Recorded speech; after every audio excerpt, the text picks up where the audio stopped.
Da da da da! What's my good cheer? Welcome, everybody. Let's give YouTube a couple of minutes, get those notifications out.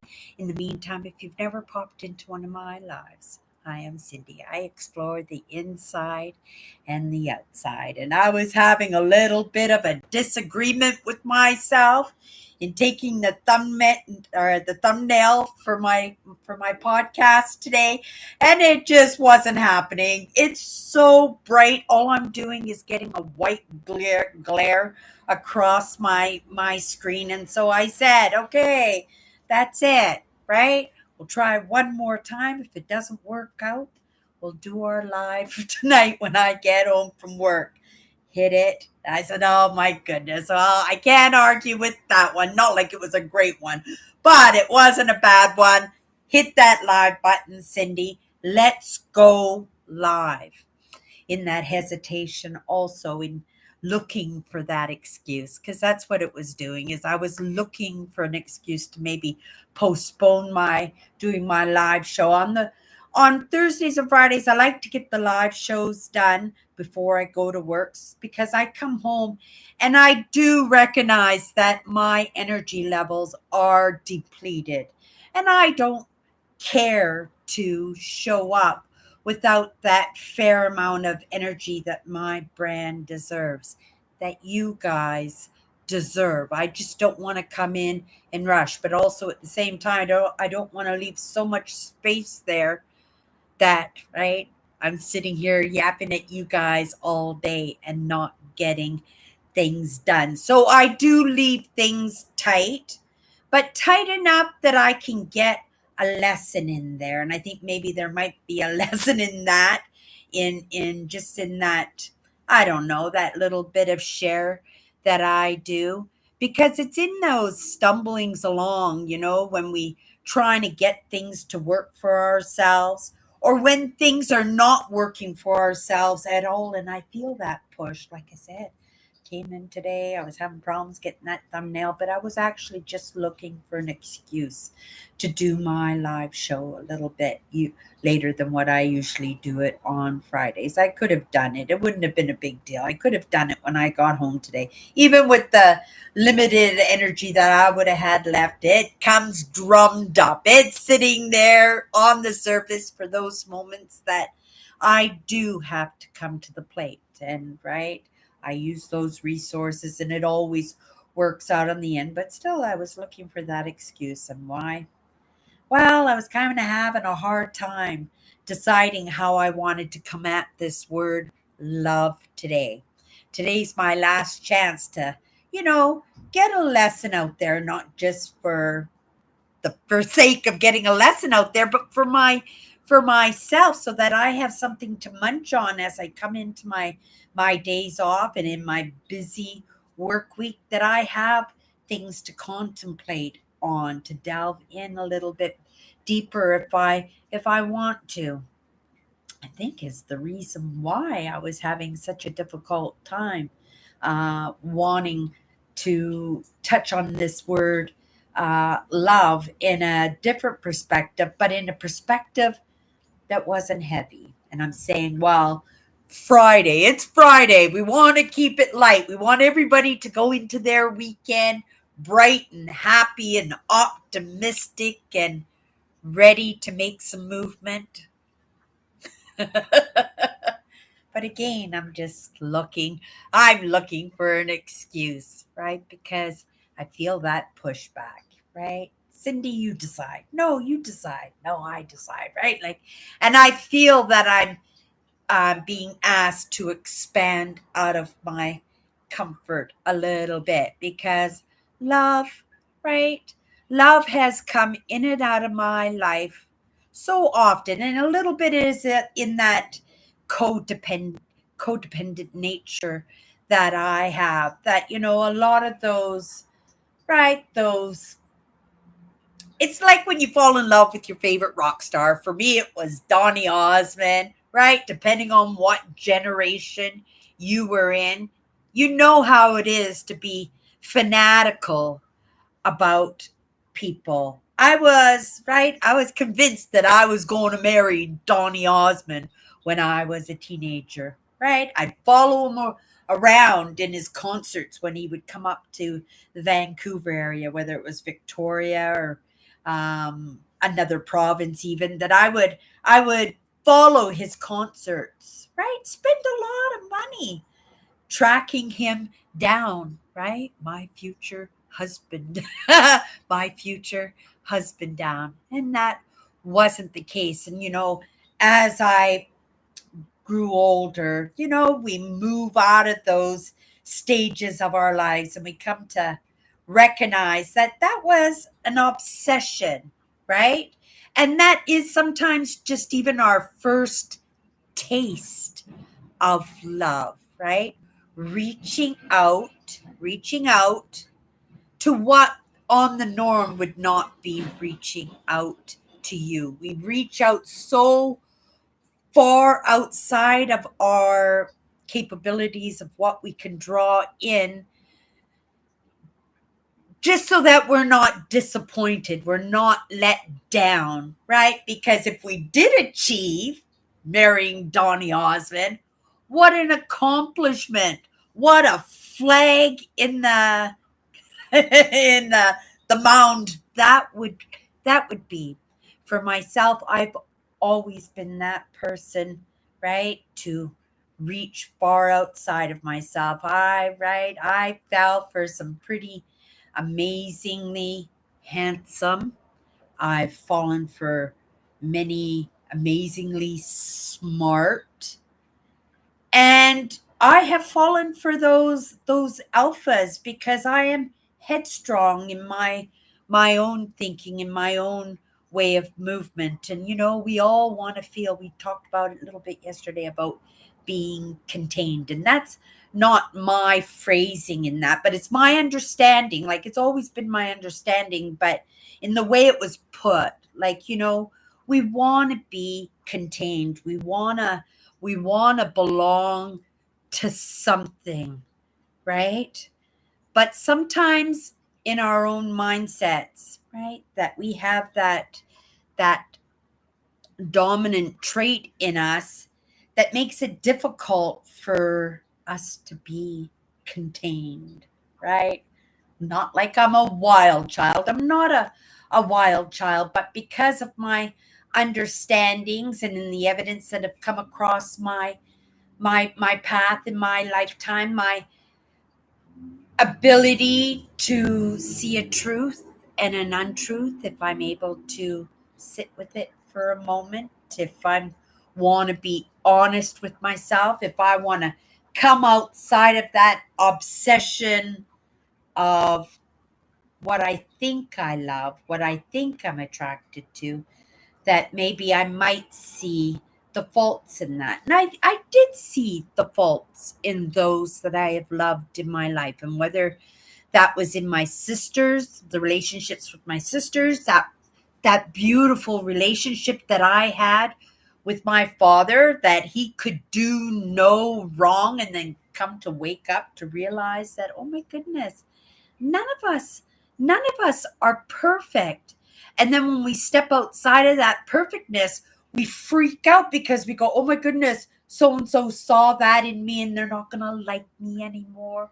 Or if they knew about this about me, right, they wouldn't love me, they wouldn't want to be around me, they would think I was strange. And what do is we limit our accessibility to others, and we do that to ourselves, because I had a high limit of what I could tolerate. And a lot of those traits that these people that I love so much, that, right, they reveled in that relationship that they had with me, because I was non-judgment that way, right? That idea, you don't judge me, I won't judge you, right? And come to realize that some of these things that we judge ourselves by, right, there are a lot less, or I'm going to say, there are a lot more things out in this world that should be judged, not in our own limitations, not in our own physicalities, not in our own, right, genetic makeup that might not make it so that we can comprehend as much as the next person can, and then we judge ourselves like we're not worthy, right? I grew up just being told that I was not worthy and just accepting it as such. And in accepting it, I didn't look to see if possibly I was worthy. I could see the truth, but I wasn't looking for the truth within myself because other people were telling me the truth. I was assuming, right?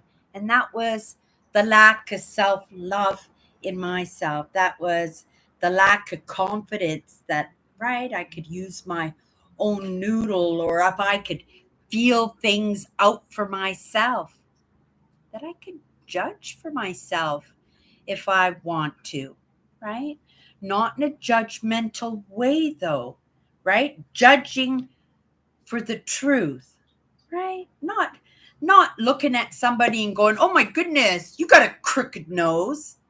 Not recognizing that person was thrown off a horse and had a traumatic experience and now has to look in the mirror every single day, see that crooked nose and possibly be triggered in that, right? And these things happen because we listen to what other people think, right? We listen to what other people say and not necessarily think, because sometimes they'll use what they know to make you think something else of yourself. And I've had lots of amazing relationships with people that I thought were flawless when I first met them. I was just joyous that somebody wanted to hang with me, and then, come to get to know and be comfortable and, right, get to care a little bit, get to love a little bit, and we let our guard down. It's like, when you first meet your girlfriend or your boyfriend and you show your very best part of yourself. Next thing you know, you're engaged. Next thing you know, you're married. And next thing you know, you're fighting every single day because your wife just cannot stand that you leave your pile of underwear in the same spot all week long, and then she has to go gather it up and do your laundry, but you didn't show that part of yourself, right? And for some people, that might be nothing. For me, that's nothing. It's laundry day. Let's run around and do a scoop, right? But sometimes we want to show our very best part of ourselves that we don't even let people know these small things. Maybe you might have one big thing that you didn't hide and that really ticks them off, right? So now they're going to look for all the other little things that you're going to let surface, right? And then something small turns into something big because we were not genuine, right? And that comes from loving ourselves, right? That comes from believing, right, that we are who we are, and believing, right, that the people in what they're presenting is who they are too. Here's the kicker, though, again, right? Sometimes we get in those relationships and we just show the very best part of ourselves, and we don't let people see those parts of ourselves that we might be shameful of, or kind of embarrassed by, or because they are considered weaknesses, whether it's in a medical aspect or a physical aspect or a mental aspect, that we're afraid, again, if somebody knew this or saw this or realized this, that, right, they wouldn't like us, they wouldn't love us. And so what do? We hide it, right? We disguise it. And we can't disguise forever, can we? Because after a while we do get comfortable, we get slack, and it's gonna surface. It's right. You can never hide it. And then at that point, right, when somebody's already invested in the relationship, invested in their love, and now things are coming up, that have made it so that possibly some of these things are not acceptable, right? Would never have been acceptable to you, but you didn't know that they were there till now. And right, and now you have this feeling of love that's so rooted in you, right? But you can't live. There are some things that I could not bear in a relationship. There are some, and if they surfaced at all, right, it would be the end, right? And that is, well, it doesn't matter what that is. You don't let out all the cat out of the bags. But we all have those things that we will tolerate and that we won't tolerate, that we think are big, and some things that are just frivolous and non-existent. And or why are we talking about this? It's okay, right? But we stress ourselves so bad that we make it so that it interferes with relationships, right? I was that person, right? I caught some good ones. I caught some good ones, and I tell you, I could I could chameleon, and I could disguise myself into anything but skinny. And if that was agreeable, you got one. You got something amazing. And that's true. You gave me a look. I gave you a stare. You gave me a moment. I gave you a lifetime, right? You gave me one. I gave you 5 times back. And I stole that one. Right? That's Chinchilla. She's a creative singer out there, and I've been listening to her content, but more importantly, listening to her message, right? And her message is a tough one because, right, it's hard to be so full of feeling, right? Not emotions, feeling, because, right, the tentacles, what we're looking out in our hypervigilance, right? And again, I have to say, sometimes, we see what we like, we see what's not attainable, we look at it like a challenge, and we call it love. And we call it love, right? Until those underwear piles start happening, right? And then we get to recognize what we really stepped into. I don't know. Baby steps is the message there when it comes to love. I don't think so, because I have been swept up almost instantly numerous times in that where I had no control over it. I don't know, with those lessons in codependency, right? If I were to meet somebody, I don't know. I think, right, that I would be doing the third. It would be different. I know it would be different, because I would much rather be alone than be with somebody that's not meant for me. And that's 100%. And there was a time I would never, ever, not ever, I would have settled for anything, right? It might not have lasted, but I would have settled in, just not to be, right, all by myself. Okay, you guys, I've got to run off. It's my weekend, and I want to give all that energy to my job. You guys, we'll see you on Monday. If you want to pop in Sunday, right? We do our show, Chatters Live. Come and hang out with us. My chatters chat more than I do, and it's a great crew. Everybody, have a great day.